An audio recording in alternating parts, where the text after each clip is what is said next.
The OSI teaches that everything in the universe happens according to the grand plan. But the stranger that arrived in Halcyon was an unplanned variable. From the moment he landed in Emerald Vale, his actions altered the course of history.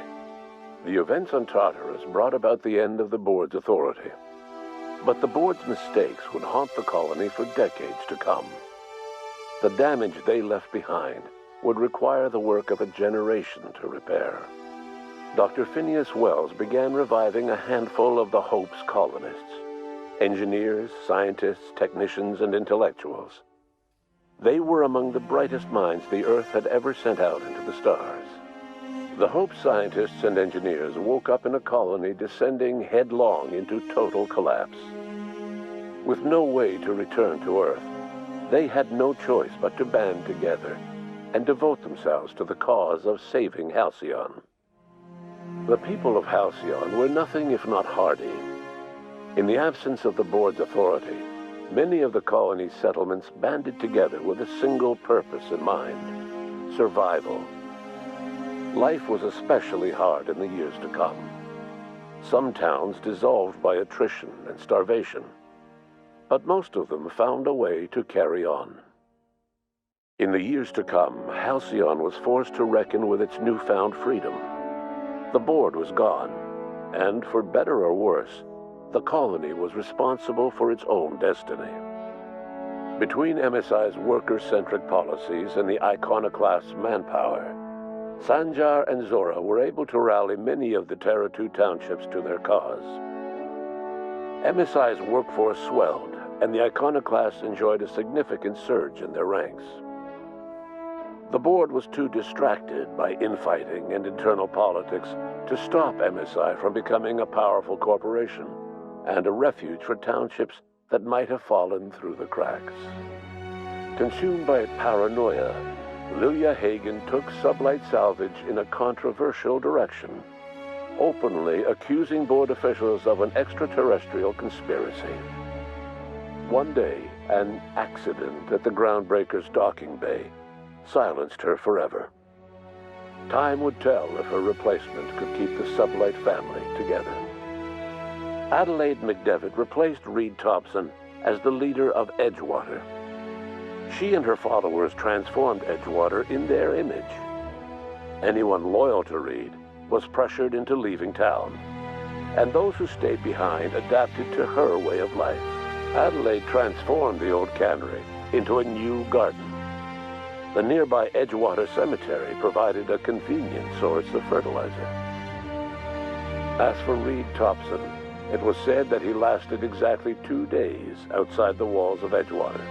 Years later, a marauder was found in possession of his hat. Under the leadership of Junlei Tennyson, the Groundbreaker held firm against corporate influence. The ship's mechanical stability gave Junlei the time to educate a promising generation of engineers schooled in her family's traditions. The future of the Groundbreaker looks promising. The rediscovery of the Hope and the abandonment of the Lifetime Employment Program forced Byzantium to come to terms with some uncomfortable realities about the state of Halcyon. While Byzantines were reluctant to surrender the luxuries they'd grown accustomed to, the board's diminished authority gave them little choice in the matter. Nearly everyone had to learn to make do with less. Some even had to get jobs. It was a dark time indeed. Your influence shifted Ellie's perspective. She finally admitted, albeit grudgingly, that she just might need other people. Sometimes. With a steady income from the life insurance payouts, she was finally able to afford a ship of her own. She hired a small crew and flew supply missions to communities on the fringe. Some of them were even legal. Life in Halcyon was sobering for Felix Millstone. The grand revolution he dreamed of never came. There was no great awakening for the colony, no celebrations in the streets. There was only the hard, desperate work of trying to repair a broken colony. Felix never had a head for numbers, but if there was labor to be done, he was there to help. Eventually, Felix realized that the work of a revolution was done with two hands.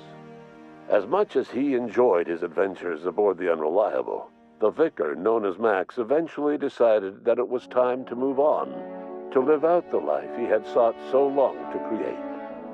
He knew there were many in the colony who carried burdens much worse than the ones he had struggled with, and he devoted himself to easing their suffering wherever he could.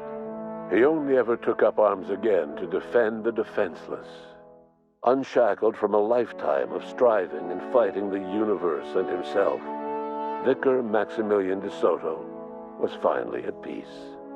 Once the matter with the Hope colonists was resolved, Junlei bashfully asked Parvati if she'd like to join her permanently on the Groundbreaker, and Parvati enthusiastically, if somewhat awkwardly, agreed. The stories of her adventures spread across the colony, and Parvati soon found herself the center of attention. Having served as the engineer of a renowned spacecraft, tramp freighters and wildcat miners sought her out by name, and in no time, she was a fixture in the Groundbreaker's mechanical ecosystem. She and Junlei were never far apart. Nyoka returned to Monarch to take another crack at making a permanent life for herself. She formed the Charon Group, a mercenary outfit of ragtag survivalists and wilderness experts.